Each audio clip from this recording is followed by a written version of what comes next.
Quick question. Yeah. A branch is basically like a copy of a certain directory that's ours. We can only affect Right. it, so we don't affect the main one. Right. In Git, a branch is essentially what you just said. It's a copy, right? So think of Okay. it. You Like have this, uh, and actually there's like a good picture of Git branching. Git branch. So think of it something like this. This is what, like, for example, like Ultimate uses something similar to this. So master is essentially what will go to deployment. Deployment okay. meaning at the end, what's actually gonna go live, right? So Okay. master is the deployment branch.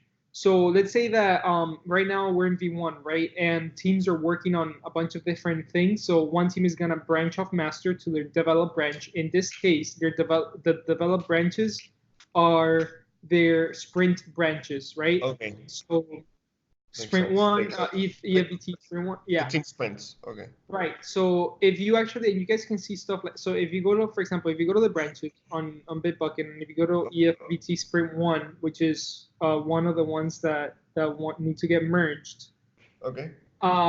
you guys can actually pick, for example, EFBT sprint one and master, and you can see the difference between both. This is gonna be what they have changed, what's different from master, right? Okay. So the green stuff is what they've done different No, from. everything here is what they've changed. Oh. And when you Okay. click on the file, it'll actually tell you. So red means this got deleted and this got added. Added. Okay. All right. So when she makes a pull request, which is just right here, she's gonna go in here. She's gonna say, okay, so I want to pull my EFET branch to master. She's gonna create the pull request. Okay. We're gonna Ask for their code to be pushed, like added to the master, and then we approve. And once it's approved, it gets added. right. So we are essentially the barrier between their code and master. And the Whatever actual we thing. put, Okay. whatever we what when they submit a pull request, once we merge, once we hit that. So for example, like Ronald made this pull request a Yeah. couple of days ago that I told you guys to just accept it because it was fine, right? And now I saw you just merge it. Right, This I is what just I merged. Yeah, exactly. So if you go to the difference, right, they have to do this too, just so that they can, like, their individual team are gonna have to do this just so they can keep track of like what they're changing, and they can also give feedback to themselves. We're gonna have to work on the entire site, meaning that we're gonna have to understand everything. Because so when they send this pull request, we're gonna have to then open up the file. So in here, for example, take a look at it and say, okay, so everything looks good. I don't see any issues. If you do see an issue, then you have to comment it and say, hey, look, either why is this like this, or I think this should be like this. Then they're either gonna fix it, or they're gonna say, look, this has to be like this because of this, and this. And then either we'll say, look, I think this is a better way, and they have to do it, or vice versa. But essentially, we have to take a look at everything.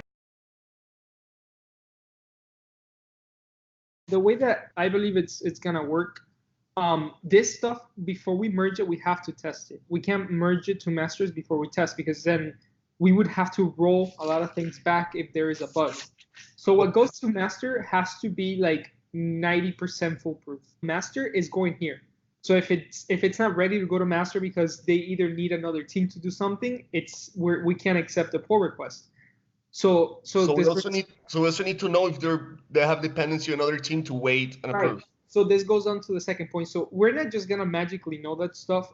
Whenever I told her this yesterday, and I also sent it already in the Yeah, so we know that if we can test right away or we have to wait like right. So when they make a pull request, so here I'll do an example. When you make a pull request, I'll do one from here to.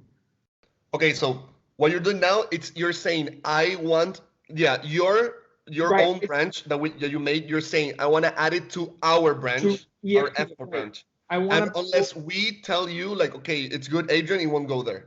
That's what you're right, doing. exactly. Okay. So I create the pull. So let's say that I'm her team. I'm creating the pull request, and then in the description, I literally have to write what I did, right? And I told them this. I told them I have to write what you did. I write how to test it, what they changed, and pretty much everything they did. They're gonna write it in there for us to do.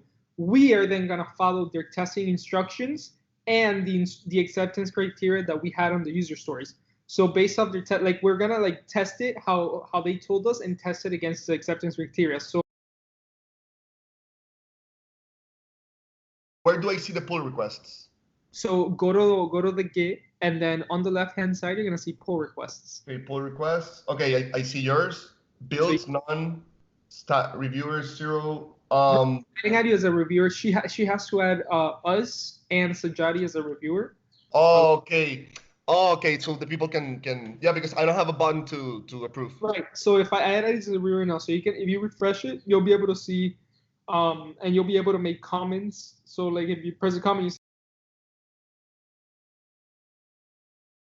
it depends. So if it's something that's simple, as for example, as change the method from get to post, we Yeah, let can. them do it and Right. We tell her, hey, do this. Right. But if we tell her, hey, look, you need to do this, she can tell us, hey, look, this is gonna take a week worth of work. it's better Right. to leave for later. But then also we have to think about, okay, like, do we need this for other Now. teams? So then if we need this for other teams, hey, look, spend the extra week, we'll push everything else back. Gotcha.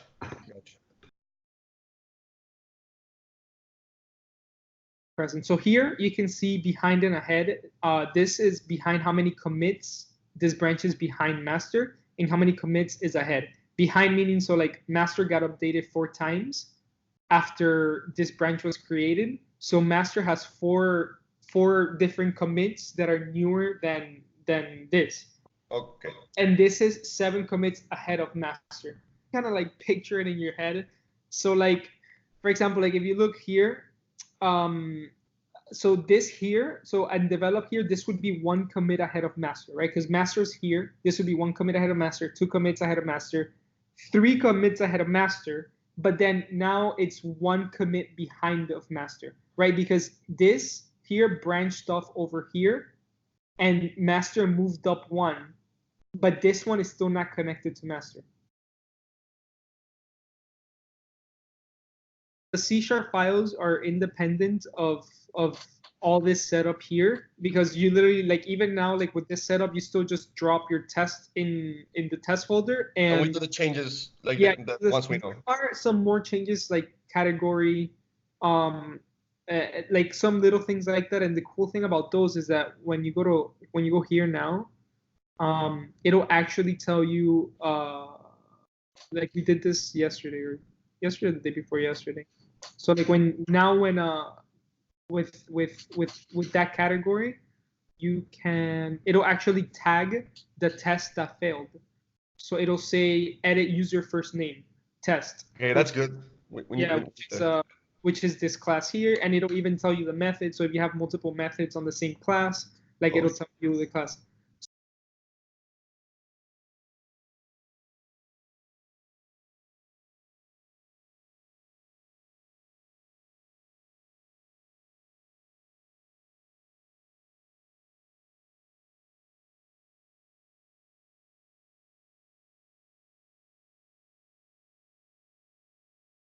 Have to worry about the now, not like, okay, like it works now, but did it break something from a month ago of work? You get me? Did it break another feature?